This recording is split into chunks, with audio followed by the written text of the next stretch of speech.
বাটাবাটি জামালা ছাড়াই চেপা ভর্তা করে দেখাবো। সিদ্ধ করে চেপা ভর্তা খুব সহজ পদ্ধতিতে। আসসালামু আলাইকুম, welcome back to my channel. আমার চ্যানেলে নতুন আরেকটি ভিডিও নিয়ে চলে আসলাম। আশা করছি যে যেখান থেকে আমার ভিডিওগুলো দেখছেন সবাই অনেক ভালো আছেন, সুস্থ আছেন। আমি আলহামদুলিল্লাহ আপনাদের সকলের দোয়া এবং আল্লাহর রহমতে অনেক অনেক ভালো আছি। সিদ্ধ এবং সহজ পদ্ধতিতে চেপা ভর্তা কীভাবে করা যায় আজকে সহজভাবেই দেখাবো। চেপা ভর্তা রেডি করার জন্য এখানে কী কী নিচ্ছি: পেঁয়াজ, রসুন, কাঁচামরিচ আর নিয়েছি চেপা শুটকি। এখানে বাঁশপাতা চেপাটা আমি নিয়েছি। বাঁশপাতা চেপা দিয়ে চেপা ভর্তা তৈরি করলে ফ্লেভার বেশি বের হয় আর খেতে অনেক ভালো লাগে। অনেকে আছে এই চেপাটা পছন্দ করে না, পুটির যে চেপা হয় সেটা অনেক পছন্দ করে, অনেক মানুষ আছে। তো আমার কাছে এরকম বাঁশপাতা চেপাটা অনেক ভালো লাগে। এইখানে আমি পেঁয়াজ, রসুন আর কাঁচামরিচ নিয়েছি, ওইগুলি আমি চুলে কেটে নিব। আমি সিদ্ধ করে আজকে দেখাবো। আশা করছি আজকের রেসিপিটা আপনাদের কাছে অনেক অনেক সহজ মনে হবে। যারা চেপা ভর্তা খেতে অনেক পছন্দ করেন তাদের কাছে তো অনেক সহজ মনে হবে। আর এইভাবে সিদ্ধ করে ভর্তা খেয়ে থাকবেন, ঝামেলা ছাড়াই অনেক সুস্বাদু একটি ভর্তা তৈরি করে আপনি খেতে পারবেন। মাঝে মাঝে এরকম চেপা ভর্তা হলে পেট ভরে ভাত খাওয়া যায়। মাছ মাংসর চাইতেও বেশি ভাত খাওয়া যায় এরকম চেপা শুটকি ভর্তা যদি হয়। অনেক অঞ্চলের মানুষ আছে চেপা শুটকির গন্ধই নিতে পারে না। তাদের উদ্দেশ্যে বলবো তারা একদিন হলেও একটু ট্রাই করে দেখবেন যে কত সুস্বাদু হয়ে থাকে চেপা ভর্তা।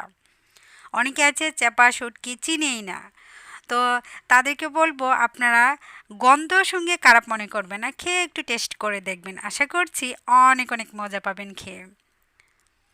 আমি অনেক অঞ্চলে ঘুরেছি, অনেক অঞ্চলে গিয়েছি। অনেকে আছে চিনে না, আবার অনেকে আছে অনেক ফেভারিট থাকে এই চেপা ভর্তাগুলি। যারা চেপার ভর্তা পছন্দ করেন তাদের উদ্দেশ্যে আমি আজকের রেসিপিটা শেয়ার করছি। সহজ একটি রেসিপিতে দেখাচ্ছি চেপা ভর্তা কীভাবে বাটাবাটি ঝামেলা ছাড়াই। শিল্পটা অনেকের কাছে থাকে না, তাদের ক্ষেত্রে সহজে এই ভর্তাটা আপনি তৈরি করে খেতে পারবেন। পেঁয়াজ রসুন কুচি করে নিচ্ছি, চেপাটাকেও ধুয়ে নিচ্ছি, আর কাঁচামরিচটাও আমি উপরে দিয়ে নিচ্ছি। ভালোভাবে উপরে আঁচলাটাকে আমি পরিষ্কার করে নিচ্ছি। এই তো সব কিছু আমি রেডি করে নিয়েছি। এখন রান্না করার জন্য সরাসরি আমি চুলাতে বসিয়ে নিব একটি কড়াই। এখানে আমি পানি দিয়ে নিব 100 গ্রামের মতো। যেহেতু আমি সিদ্ধ চেপা ভর্তা করে নিচ্ছি, 100 গ্রামের মতো পানি দিয়ে ঢাকনা দিয়ে ঢেকে দিব। সর্বপ্রথম কাঁচামরিচ আর পেঁয়াজ রসুনটাকে আমি সিদ্ধ করে নিব। যখন এটা সিদ্ধ হয়ে যাবে ভালোভাবে তখন আমি চেপাটা উপরে দিয়ে দিব, কারণ চেপা সিদ্ধ হতে বেশি সময়ের প্রয়োজন নেই আর পানিটাও কিন্তু নিচ থেকে শুকিয়ে যাবে। আপনি যদি এইখানে জালের পরিমাণ কম খেতে চান সেক্ষেত্রে কাঁচামরিচের পরিমাণ কম দিবেন, আর আপনি যদি জালের পরিমাণ বেশি খেতে চান সেক্ষেত্রে আমার মতো করে দিতে পারেন। আজকের ভর্তাটা জাল হবে, তো যারা জাল খেতে পারেন তাদের কাছে আশা করছি অনেক সুস্বাদু মনে হবে। এই ভর্তাটা কিন্তু কোনো রকম ঝামেলা ছাড়াই তৈরি করে নেওয়া যায়। শিল্পাটা মারা লাগবে না, ধোয়ার কোনো চিন্তা নেই, খুব সহজে একটি রেসিপি।